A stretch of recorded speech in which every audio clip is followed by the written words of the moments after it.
सो आज हम लोग एआई के बारे में बात करेंगे। एआई की पूरी जानकारी जो कि लोगों को बहुत ज़्यादा अट्रैक्टिव लगनी चाहिए।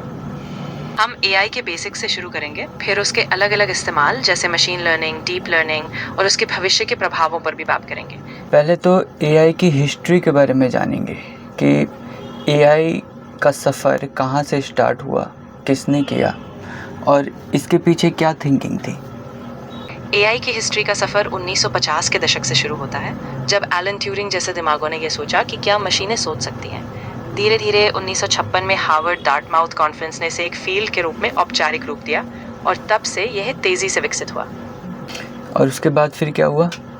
उसके बाद 70 और 80 के दशक में एआई में काफ़ी रिसर्च हुई, लेकिन शुरुआती हाइप के बाद एक दौर आया जिसे हम एआई विंटर कहते हैं, क्योंकि उम्मीदों के मुताबिक प्रगति नहीं हुई। फिर 2000 के दशक में डेटा, कंप्यूटिंग पावर और एल्गोरिदम की तरक्की से एआई ने फिर से जोर पकड़ा और आज हम जिस तरह के एडवांस्ड एआई मॉडल्स देखते हैं वो इसी विकास का नतीजा है। अभी एआई कौन कौन सी चीज़ें कर सकती है उसके बारे में बताइए। आज एआई काफ़ी चीज़ें कर सकती है, जैसे natural language processing, image recognition, autonomous गाड़ियाँ, मेडिकल डायग्नोसिस और पर्सनलाइज सिफारिशें। हर दिन नए नए डोमेन्स में एआई अपना रोल बढ़ा रही है। जब एआई स्टार्ट हुआ तो फर्स्ट फेज़ में वो कौन कौन सी चीज़ें कर सकती थी और अभी कौन कौन सी चीज़ें लगातार वो किस स्टेप में बढ़ती जा रही है, वो पूरा बताइए। ज़रूर। जब एआई शुरू हुआ तो शुरुआती दौर में वो बस सिंपल लॉजिक और रूल बेस्ड सिस्टम तक सीमित था, जैसे गेम खेलना या बेसिक कैलकुलेशन करना। लेकिन धीरे धीरे मशीन लर्निंग और डीप लर्निंग के आने से एआई इमेज और speech recognition, natural language processing और जटिल पैटर्न डिटेक्शन जैसी चीज़ों में उन्नत होती गई। आज एआई लगातार अपनी समझ, क्रिएटिविटी और ऑटोमेशन की क्षमता बढ़ा रही है, जिससे वो और भी कॉम्प्लेक्स और इंटेलिजेंट टास्क करने लगी है। अभी कौन से पर्सन है या फिर कौन सी कंपनी के तरीक़ों से एआई अपने चरम सीमा छूने के कगार पर है? कौन सी कंपनी सबसे ज़्यादा महत्व रखती है? आज के समय में एआई के विकास में कुछ बड़ी कंपनियां सबसे आगे हैं। ओपन एआई सबसे डोमिनेंट है, जिसने इस साल $122 बिलियन का रिकॉर्ड फंड जुटाया है और इसका मूल्य करीब $855 बिलियन है। एंथ्रोपिक भी तेजी से बढ़ रही है, खासकर सुरक्षित और स्केलेबल मॉडल्स में, और गूगल डीप माइंड भी अपने गहरे शोध और बायो इन्फॉर्मेटिक्स जैसे क्षेत्रों में अग्रणी है। एक एआई बनाने के लिए कौन कौन सी चीज़ें करनी पड़ती है? इन्वेस्टमेंट से लेके टेक्निकल चीज़ों के बारे में पूरी जानकारी दीजिए। एआई बनाने के लिए सबसे पहले एक मजबूत डेटा सेट चाहिए ताकि मॉडल सही तरीके से सीख सके। फिर आपको एल्गोरिदम डिज़ाइन करने होते हैं, यानी मशीन लर्निंग या डीप लर्निंग मॉडल्स। इसके बाद आपको काफ़ी कंप्यूटेशनल पावर और क्लाउड इंफ्रास्ट्रक्चर की ज़रूरत होती है ताकि मॉडल को ट्रेन किया जा सके। और हाँ, निवेश भी ज़रूरी है। डेटा, रिसोर्सेज और एक्सपर्ट्स पर खर्च करना पड़ता है ताकि एआई मॉडल सटीक और स्केलेबल बन सके। ओपन एआई को आगे बढ़ाने के लिए फर्स्ट फंडिंग क्या थी और अभी तक उनको कितने पैसे एआई में लगा दिए गए, वो बताइए। ओपन एआई की शुरुआत 2015 में एक नॉन प्रॉफिट के तौर पर हुई थी, जिसमें शुरुआती फंडिंग करीब $130 मिलियन थी। बड़े दानदाताओं में एलन मस्क और सैम ऑल्टमैन जैसे लोग शामिल थे। फिर फरवरी 2026 में ओपन एआई ने एक निजी फंडिंग राउंड में $110 बिलियन तक जुटाए, जिसे बाद में $120 बिलियन तक रिपोर्ट किया गया, और इस फंडिंग ने कंपनी का मूल्य लगभग 730 से 855 बिलियन के बीच कर दिया। एआई में इतनी ज़्यादा फंडिंग क्यों हो रही है? क्या सोच के लोग इसमें पैसे डाल रहे हैं? दरअसल एआई को निवेशक इस वजह से सपोर्ट कर रहे हैं क्योंकि उन्हें लगता है कि एआई आने वाले सालों में हर इंडस्ट्री को बदल देगा। इससे प्रोडक्टिविटी बढ़ेगी, नए बिजनेस मॉडल्स आएंगे और ऐसी टेक्नोलॉजी डेवलप होगी जो आज तक संभव नहीं थी। इसीलिए लोग इसे गेम चेंजर मानकर भारी निवेश कर रहे हैं। ऐसा क्या हुआ, कौन सी टेक्नोलॉजी आई या फिर कौन सी स्ट्रेटेजी मिली जो कि एआई अचानक से पावर बूस्टर हुआ इस 3-4 सालों में? सबसे बड़ा बदलाव आया ट्रांसफॉर्मर आर्किटेक्चर की वजह से, जिसे 2017 में ध्यान वासवानी और उनकी टीम ने पेश किया था। इसने नेचुरल लैंग्वेज प्रोसेसिंग में एक बड़ी छलांग लगाई, जिससे बड़े बड़े मॉडल्स जैसे GPT-3 और उसके बाद वाले मॉडल्स बने। इसके अलावा ग्राफ प्रोसेसिंग, क्वांटम कंप्यूटिंग और क्लाउड बेस्ड इंफ्रास्ट्रक्चर ने भी एआई को इतना शक्तिशाली बनाया है जिससे वो तेजी से ग्रोथ कर पाई। एआई से लोग अभी कौन कौन सी चीज़ें कर पा रहे हैं? पहले कौन कौन सी चीज़ें कर पा रहे थे और फ्यूचर में क्या लगता है कि कौन कौन सी चीज़ें वो कर पाएंगे? अच्छा, पहले लोग एआई के जरिए बस डेटा एनालिसिस, ऑटोमेशन और बेसिक पैटर्न पहचान जैसी चीजें कर पाते थे, लेकिन अभी एआई से लोग जटिल मेडिकल डायग्नोसिस, रियल टाइम भाषा अनुवाद, पर्सनलाइज्ड एजुकेशन और क्रिएटिव काम जैसे लेखन या आर्ट भी कर पा रहे हैं। भविष्य में मुझे लगता है कि एआई और भी स्वचालित निर्णय लेने, मानवीय भावनाओं को समझने और पूरी तरह से खुद से काम करने वाले सिस्टम तक पहुंच सकता है। तो ये क्या खुद ब खुद सीख रही है या फिर उनको सिखाया जा रहा है, और किस तरीके से ये आगे की ओर बढ़ती जा रही है? उनको कैसे सिखाया जा रहा है वो बताइए। दरअसल एआई खुद ब खुद नहीं सीखती, बल्कि इसे डेटा से ट्रेन किया जाता है। इसे बड़े पैमाने पर लेबल किया हुआ डेटा दिया जाता है और फिर एल्गोरिदम पैटर्न्स और रिलेशन सीखते हैं। इस प्रक्रिया को सुपरवाइज्ड लर्निंग, अनसुपरवाइज्ड लर्निंग या रीइंफोर्समेंट लर्निंग कहते हैं। जैसे जैसे ज्यादा डेटा और बेहतर एल्गोरिदम आते जाते हैं, एआई की सटीकता और क्षमता भी बढ़ती जाती है। आजकल जहाँ तक मैं देख रहा हूँ कि जब मैं फ़ोन रखता हूँ सामने और कुछ भी बातचीत करता हूँ, तो उसके बाद अगर मैं यूट्यूब खोलता हूँ या फिर एफबी खोलता हूँ, तो उन्हीं चीज़ों का ऐड आना स्टार्ट हो जाता है। क्या ये मेरा वहम है या फिर फ़ोन भी कहीं ना कहीं एआई की सहायता कर रही है? ये थोड़ा भ्रम भी हो सकता है, लेकिन हकीकत में कई बार एआई ड्रिवन एल्गोरिदम और एप्स आपके पहले से मौजूद डेटा और ब्राउजिंग बिहेवियर को ट्रैक करते हैं। हालांकि सीधे आपकी बातचीत को सुनकर ऐड दिखाने का कोई पुख्ता सबूत नहीं है, लेकिन डेटा का पैटर्न और आपके इंटरैक्शंस के आधार पर एआई काफ़ी सटीक तरीके से आपके इंटरेस्ट पहचान लेता है। एआई जो भी चीज़ें भी कर सकते हैं, उनके हिसाब से कोई इंडिविजुअल पर्सन अगर किसी टाइप का जॉब क्रिएट करना चाहता है या फिर अपने स्किल्स को बढ़ाने चाहती हैं, तो वो कैसे कर सकता है एआई के ज़रिए? कोई भी व्यक्ति एआई के जरिए अपना करियर बढ़ा सकता है, जैसे कि ऑनलाइन कोर्स करके, एआई टूल्स को सीखकर और डेटा एनालिसिस, मशीन लर्निंग या ऑटोमेशन जैसे क्षेत्रों में स्किल्स डेवलप करके। वो एआई का इस्तेमाल अपनी दिनचर्या में भी कर सकते हैं, जैसे कि प्रोडक्टिविटी टूल्स, पर्सनल असिस्टेंस या क्रिएटिव एआई सॉफ्टवेयर, ताकि वो अपनी क्षमता को और ऊंचा उठा सके। एक चीज़ें जो मुख्य न्यूज़ में भी आ रही है या फिर रियलिस्टिक चीज़ों में भी देखी जा रही है कि जैसे ही एआई आई, उसने बहुत सारे इंडस्ट्री में लेऑफ्स लगाने स्टार्ट कर दिए। मतलब कि नौकरियां जाने लगी, जो भी बेसिक नौकरी थी उनकी। ये कहाँ तक हद तक सही है, और इनका पूरा आंकड़ा दीजिए वर्ल्ड वाइड। 2026 तक के आंकड़ों के मुताबिक एआई के कारण टेक सेक्टर में बड़े पैमाने पर नौकरियों की कटौती हुई है। उदाहरण के लिए ओरेकल ने 30,000 नौकरियां और वाइसटेक ग्लोबल ने अपने 7,000 कर्मचारियों में से लगभग 1/3 को हटाने का ऐलान किया है। कुल मिलाकर तकरीबन 45,000 टेक नौकरियां अभी तक पूरी दुनिया में कम हुई हैं, और अनुमान है कि अगले दशक में करीब 300 मिलियन नौकरियां एआई से प्रभावित हो सकती हैं।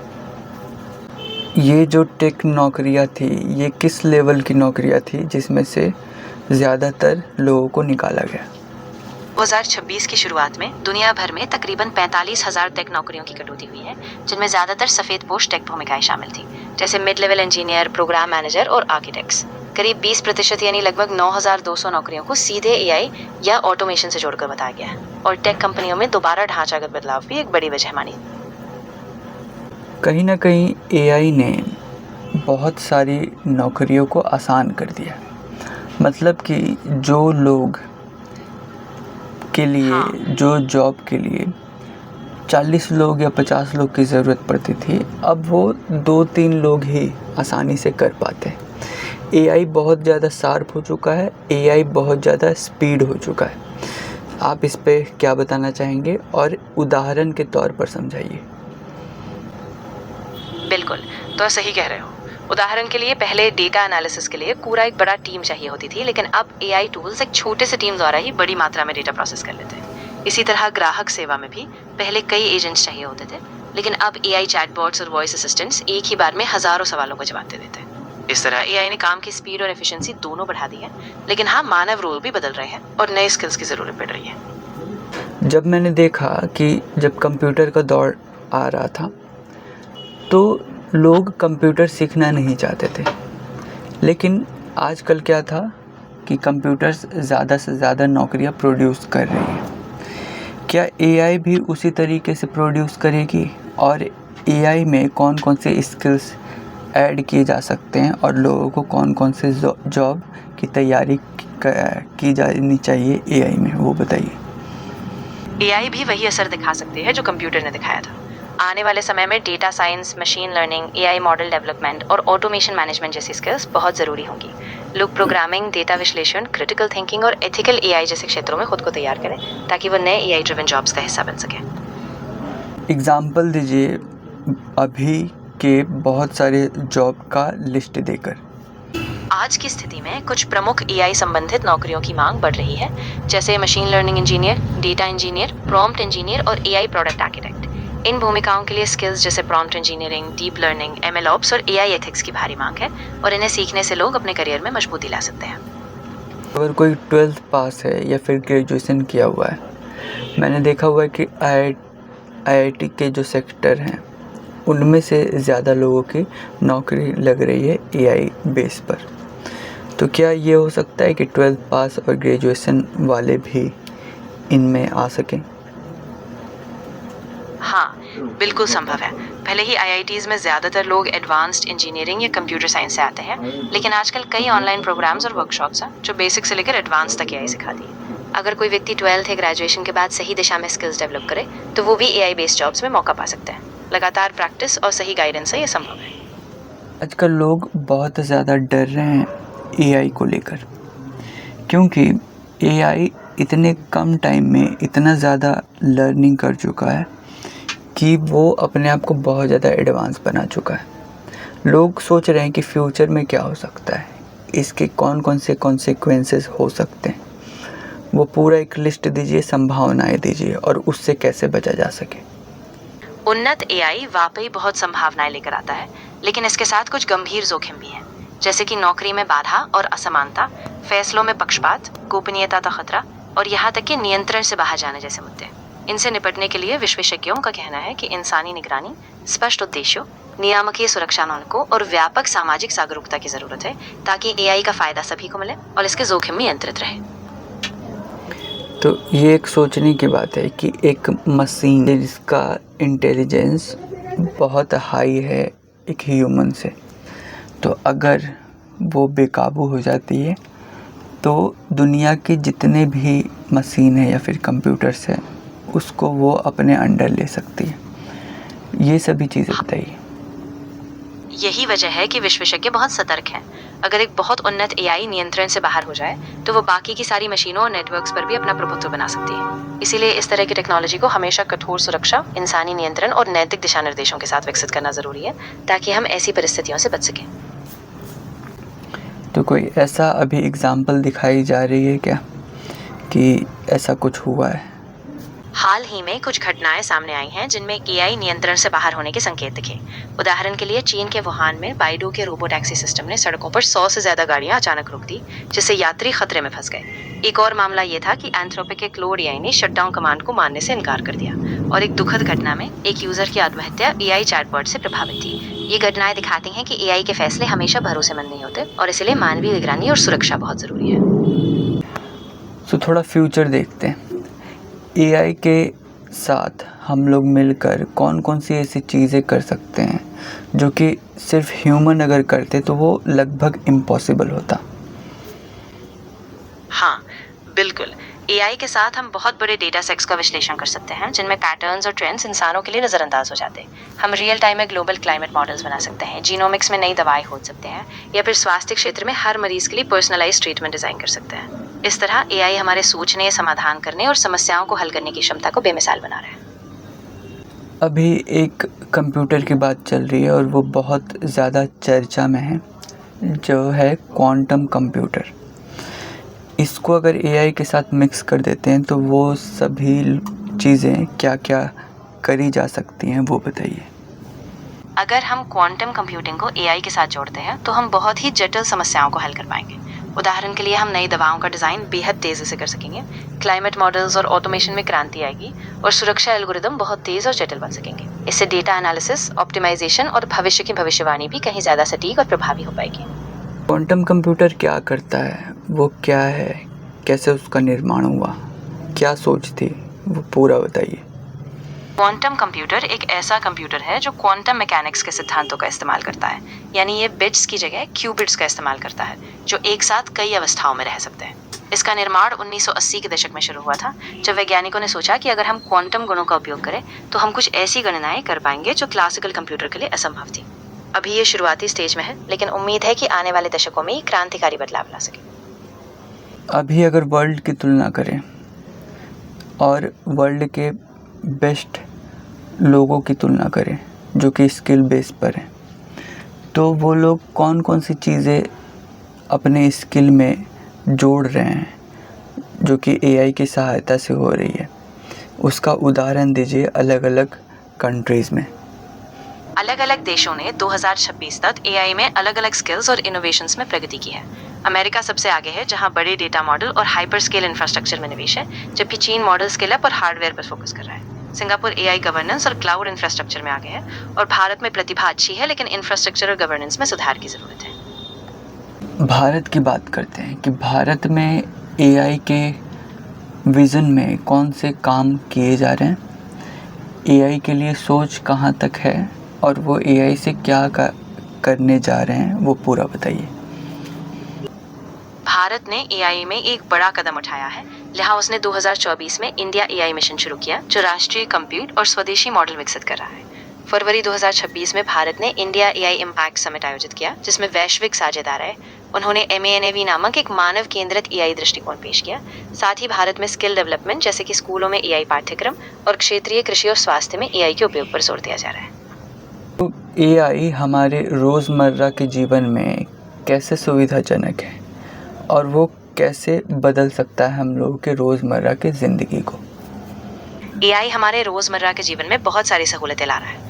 उदाहरण के लिए हमारे फ़ोन में वॉइस असिस्टेंट्स जैसे कि सिरी या गूगल असिस्टेंट, जो हमारे सवालों का जवाब देते हैं, शॉपिंग में पर्सनलाइज सिफारिशें देते हैं, ट्रांसलेशन करते हैं, या फिर हेल्थ केयर में जो एआई ड्रिवन डायग्नोसिस डॉक्टरों को सपोर्ट करती है। इस तरह एआई हमारी दिनचर्या को आसान बनाता है, समय बचाता है और हमारी ज़रूरतों को बेहतर तरीके से समझता है।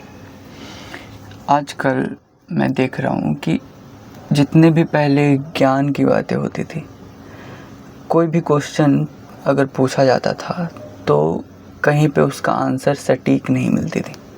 कोई कुछ कह रहा होता था, कोई कुछ कह रहा होता था। लेकिन जब एआई आई या फिर जो वेबसाइट्स हैं अलग अलग तरीके के वो आए, चैनल्स आए, तब एक्यूरेट पता चला कि हर क्वेश्चन का आंसर आया जा चुका है, मिल सकता है, और एक क्लिक पर हर एक क्वेश्चन का आंसर मिल सकता है अब एआई के ज़रिए। तो ये कौन हद तक सही है और क्या है, इसके बारे में पूरा बताइए। एआई और डिजिटल प्लेटफॉर्म्स ने सच में ज्ञान को बेहद सुलभ बना दिया है। अब हम हर सवाल का जवाब मात्र 1 सेकंड में विश्वसनीय स्रोतों से प्राप्त कर सकते हैं। लेकिन ये भी ज़रूरी है कि हम हमेशा स्रोतों की विश्वसनीयता की जांच करें, क्योंकि हर एआई मॉडल या वेबसाइट पूरी तरह सही नहीं होती। इसलिए हमें क्रिटिकल सोच और स्रोतों का मिलान करना होगा, ताकि जानकारी सच में सटीक और भरोसेमंद रहे। एआई जिस भी क्वेश्चंस का आंसर देती है, वो क्या करती है कि अलग अलग वेबसाइट या फिर अलग अलग चैनल से वो सभी चीज़ों को ग्रैब करती है। अब वो वेबसाइट या वो चैनल कहीं ना कहीं गलत भी हो सकते हैं। तो यहाँ पे एआई की गलती नहीं, बल्कि वो जिस स्रोत से ले रहा है वो गलत हो सकती है। तो आप जब भी कोई भी जानकारी लें, उस स्रोत की जानकारी लेना ज़रूरी है। एआई खुद से कोई ज्ञान नहीं बनाता, वो जो डेटा और स्रोत उसे मिलते हैं उन्हीं पर निर्भर करता है। इसीलिए जब भी आप कोई जानकारी लें तो स्रोतों की पहचान और उनकी विश्वसनीयता जरूर चेक करें। इस तरह आप सही और भरोसेमंद जानकारी तक पहुंच पाएंगे और गलतफहमी से बचेंगे। तो एआई और डेटा प्राइवेसी के बीच संतुलन कैसे बना सकें? क्योंकि एआई तो ठीक है, बहुत अच्छे हैं, लेकिन जो भी हम लोग बोलते हैं या फिर जो भी हम लोग रोज़मर्रा की ज़िंदगी में करते हैं, उनकी सुविधाओं को लेने के लिए हम लोग एआई में डेटा फीड करते रहते हैं। तो उनकी प्राइवेसी को कैसे बरकरार रखा जा सके, वो बताइए। ये एक बहुत महत्वपूर्ण सवाल है। इसके लिए हमें कुछ कदम उठाने होंगे। पहला, डेटा एन्क्रिप्शन और एनोनिमाइजेशन का इस्तेमाल करना चाहिए ताकि व्यक्तिगत जानकारी पब्लिक ना हो।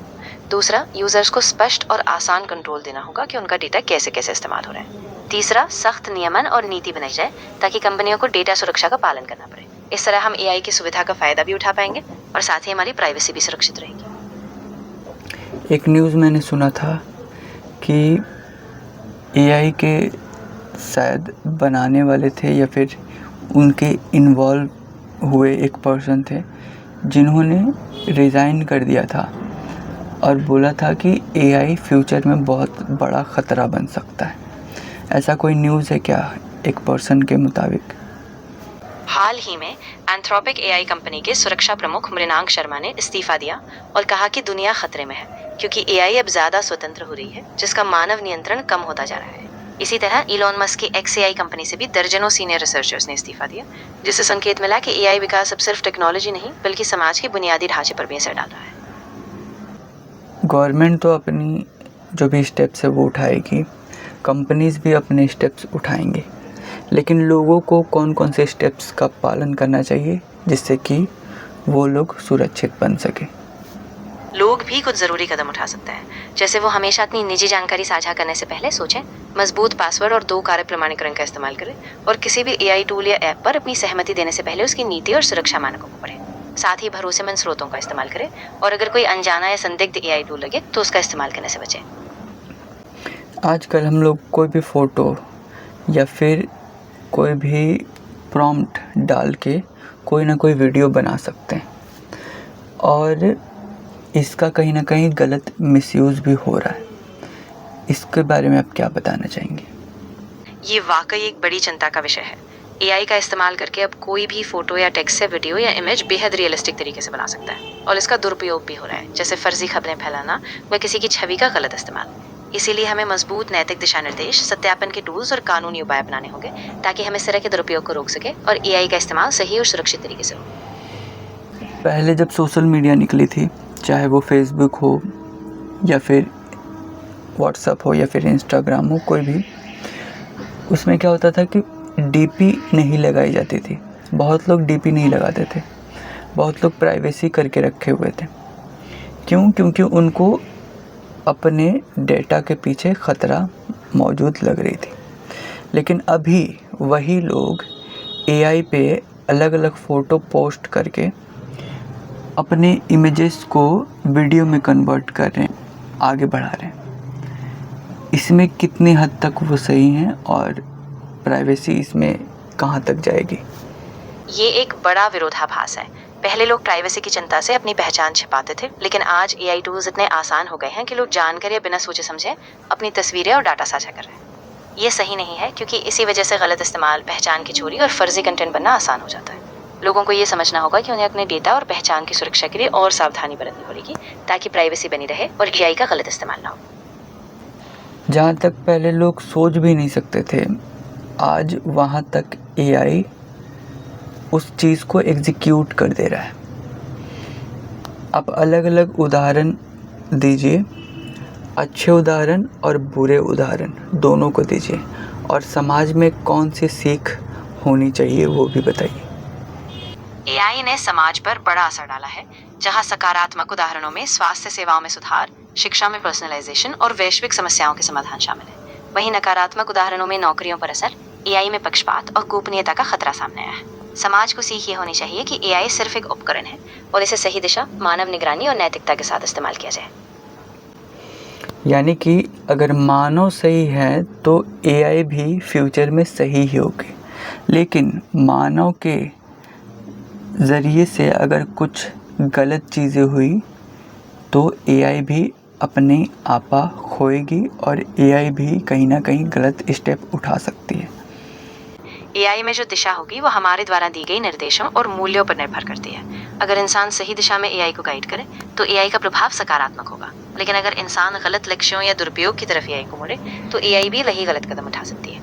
इसीलिए इंसानी जिम्मेदारी और नैतिकता इस पूरे सफ़र में बहुत महत्वपूर्ण है। आज हम लोगों ने एआई के बारे में बहुत ज़्यादा डिस्कस किया।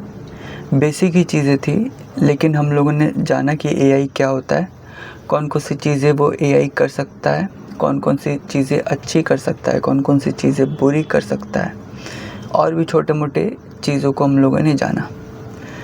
हो सके तो नेक्स्ट वीडियो में हम लोग एआई को डीप में जानेंगे, अलग अलग टॉपिक्स को पकड़कर उसके डीप में एंटर करेंगे और लोगों को जागरूक करेंगे।